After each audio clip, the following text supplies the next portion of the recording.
Welcome sa Panglasang Pinoy! Gagawa tayo ngayon ng siopaw asado. Ito yung kakailanganin nating mga ingredients para dito. Pork, rapid rice yeast, all-purpose flour, sugar, shortening, cornstarch, baking powder, oyster sauce, garlic, hoisin sauce, soy sauce, at onions. Meron tayong dalawang stages sa paggawa ng siopaw. First is yung paggawa ng filling.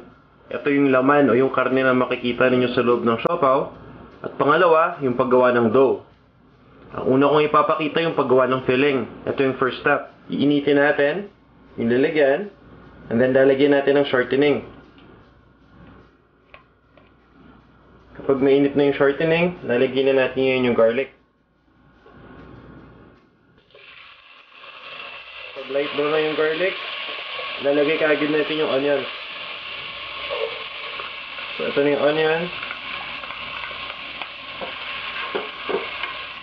Hintay lang natin lumambot yung onion and then ilalagyan na natin ngayon yung pork. Ito na ngayon yung pork. Yung pork, hiniwa natin ng maliliit. So, para may hint kayo, kung ano yung hiwa sa menudo, yung size nun, gawin ninyong half nun, or kung pwedeng mas maliit pa, mas maganda. Once na maging ganito na itsura ng ating nilagay na pork, ihulog na natin yung ibang ingredients. Starting with the soy sauce. And then, yung oyster sauce. And yung hoisin sauce. Itong hoisin sauce, Chinese sauce ito. Most likely, ang mga ingredients kasi nito, may sweet potato, meron ding fermented soybean. So, yung lasa pa lang nito, may hint na to ng fermented soybean. Then, isasama na rin natin yung asukal. So, ihahalo lang natin lahat-lahat basically. So, once na malagay na natin yung asukal, ihahalo lang natin to. Papabayaan lang natin lumambot to for about 30 to 40 minutes. Pero bantay-bantayan ninyo kapag natutuyuan ng tubig, please feel free na dagdagan to ng konting tubig para lang lumambot. After 40 minutes, ihalo na natin yung ating last ingredient dito. Ito yung last step ng ating filling. Yung cornstarch. Kailangan sa cornstarch, i-dilute muna natin sa tubig. And then after that, ilalagay na natin. Pagkalagay ng cornstarch, ihalo natin mabuti. After a few seconds, mapapansin niyo lumalapat na yung sauce. Gawin lang natin tong procedure na to hanggang sa totally lumapat na yung sauce. Then, i-off na natin yung heat. Then, gagawin na natin yung dough ng siopaw. First step sa paggawa ng dough, kukuha tayo ng maligamgam na tubig o yung hindi masyadong mainit na tubig. Lalagay natin sa isang lalagyan, katulad nito. Then, ilalagay natin yung yeast. So, isang pouch ng yeast ang gamit ko.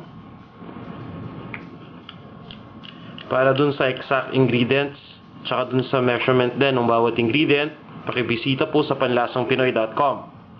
Ayan. Once na malagay ko na yung yeast, isusunod ko na yung sugar. Dapat eksaktong-eksakto yung ingredients natin. Hahaluin ko lang to hanggang sa ma-dilute yung mga ingredients. Pagkahalo, set aside lang natin to. Next, kukuha tayo ng isang malaking mixing bowl. Ilalagay na natin dun yung flour o yung harina. And then, i-combine na natin yung ibang ingredients.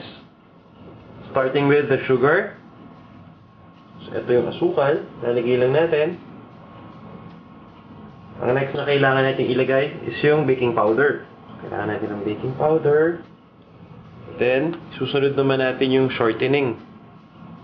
Yung lard.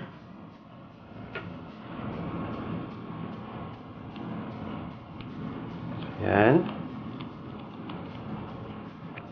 After natin makombine yung mga ingredients, hahaluin lang natin. Dito natin ilalagay ngayon yung kaninang mixture na pinaghalo natin, which is yung yeast, sugar, tsaka yung lukewarm water. Ang ginawa kasi natin nun, pinarice muna natin yung yeast. Since active yung yeast natin, pinabula natin siya na ganyan. So, dapat ganito yung makikita ninyo. Bumubula. Parang yung bula sa taas ng beer ang magiging itsura niya. ihalo lang natin dito sa ating flour mixture. And then,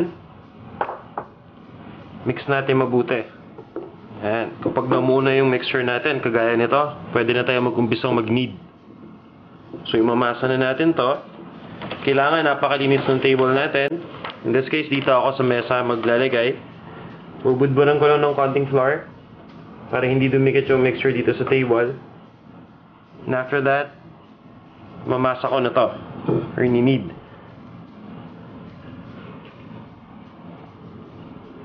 Tutuloy lang natin tong process ng pag-knead hanggang sa ma-mix na mabuti tong dough. Kailangan kasi, kumbaga, napaka-firm tsaka napaka-fine na nung texture nito. Kapag firm na yung ating dough, and makita niyo yung texture, maayos na. Gaya nito, pwede na natin siyang iset aside mamaya. So, gagawin ko lang siyang bilog. I-roll ko lang. And then, ilalagay ko lang to dun sa pinagaluan kanina na mixing bowl. Tatakpan lang natin. And then, papabayaan natin dito for at least 1 hour. Papaalsahin lang natin itong ating dough. Next na gagawin natin dito, mamasahin uli natin. And then, ikakat na natin. So, kunin ko lang itong dough. Ayan.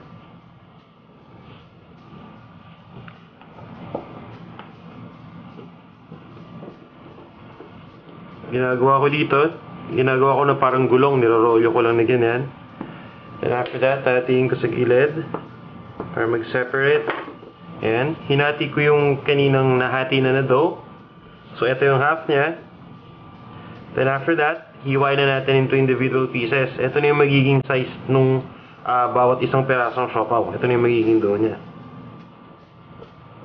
Ayan. So as much as possible, pantay-pantay para para-pareho ng laki yung siopaw natin. Ngayon, kunin natin yung individually slice na dough, yung kaninang hinati natin kanina, pa-flat natin. And then, gagamit tayo ng rolling pin para gawin siyang bilog. So, i-roll natin. Once na nabilog na natin, na na-flatten na natin, lalagyan na natin yung filling o yung palaman. Ito yung kanina niluto nating asado.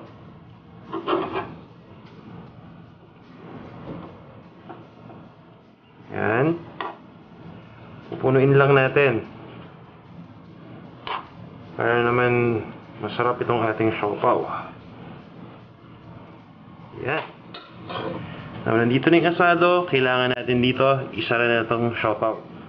So, paano gagawin? Simple lang. Panoorin nyo lang to. Itong sides, tinutulak lang ng daliri para maipit dito sa center. Gagamitin yung isang daliri uli. Pangkuha nung dulo, iipitin uli natin dito sa center. Ayan uli. Iaangat natin, ipit. Kunin natin dyan. Angat natin ulito, ipit, pangkukuha natin yung middle finger, iangat natin yung isang finger, ipitin natin hanggang sa mag-close siya, gaya nito. So, ayan, totally, nasara na natin. Next step na gagawin, iikot na natin ito ngayon. So, ikutin lang natin. So, ayan, mukha na siyang siopaw, i-shape lang natin ngayon para gumanda yung itsura. Yung ginawa nating siopaw kanina, lalagyan natin ng wax paper sa ilalim para hindi dumikit ngayon dun sa paglulutuan. Ito na yung siopaw na ating ginawa. So, dapat dito, hiwalay-hiwalay kasi mamaya aalsa pa to. Iiwasan natin magdikit-dikit. Lalagyan natin sa steamer and steam natin for 15 minutes. And then, pwede na natin kainin tong ating siopaw. Gusto ko nga palang ipaalala sa lahat na para dun sa exact measurements ng mga ingredients, bumisita lang kayo sa panlasangpinoy.com. After nating ma-steam, eto na ngayon ang ating siopaw asado.